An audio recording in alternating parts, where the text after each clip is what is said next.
செய்தி. வணக்கம்.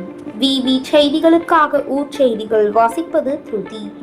பானாவரம் ஸ்ரீ சக்திவேல் முருகன் ஆலயத்தில் கந்தசஷ்டி தொடக்கத்தை முன்னிட்டு கொடியேற்ற விழா மிக சிறப்பாக நடைபெற்றது.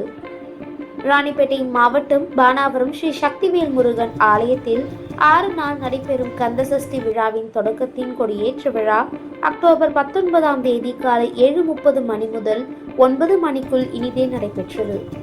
தொடர்ந்து வரும் அக்டோபர் 21ஆம் தேதி காலை 8 மணிக்கு மேல் கணபதி ஹோமம், அக்டோபர் 22ஆம் தேதி முதல் 28ஆம் தேதி வரை நடைபெறும் சூரசம்ஹார நிகழ்விற்கு விரதம் இருக்கும் பக்தர்கள் காப்பு கட்டுதலும், அதனைத் தொடர்ந்து 6 நாட்களுக்கு நாள்தோறும் காலை 6 மணிக்கு மேல் சிறப்பு அபிஷேகம் மற்றும் சிறப்பு பூஜையும், பகல் 12 மணிக்கு பொன்குப்பம் அவர்களின் கந்த புராண சொற்பொழிவும், முனுசாமி அவர்களின் கவி வாசிப்பும் நடைபெறும்.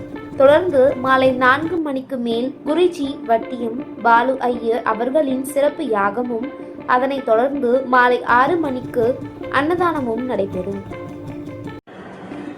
அதனைத் தொடர்ந்து அக்டோபர் 27ஆம் தேதி மாலை 6 மணிக்கு மேல் முக்கிய நிகழ்வான சூரசம்ஹார நிகழ்வும் ஆலய வளாகத்தில் இனிதே நடைபெற்று அக்டோபர் 28ஆம் தேதி காலை 10:30 மணிக்கு மேல் 12 மணிக்குள் சக்திவேல் முருகனுக்கும் வள்ளி தெய்வானை சுவாமிகளுக்கும் திருக்கல்யாணம் நிகழ்வு நடந்தேறி 6 நாள் சூரசம்ஹார நிகழ்ச்சி இனிதாக நிறைவு பெறும்.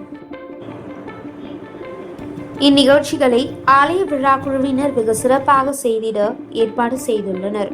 மேலும் சூரசம்ஹார நிகழ்ச்சியிலும் மற்றும் மாதம் நடைபெறும் கிருத்திகை நிகழ்ச்சிகளுக்கும் தங்களின் பங்களிப்பை தர விரும்பும் பக்தர்கள் ஆலய நிர்வாகத்தினரிடம் மட்டுமே நேரடியாக தொடர்பு கொள்ள வேண்டும் என ஆலய நிர்வாகத்தினர் தெரிவிக்கின்றனர். விவி செய்திகளுக்காக விஜய் மற்றும் பாஸ்கர்.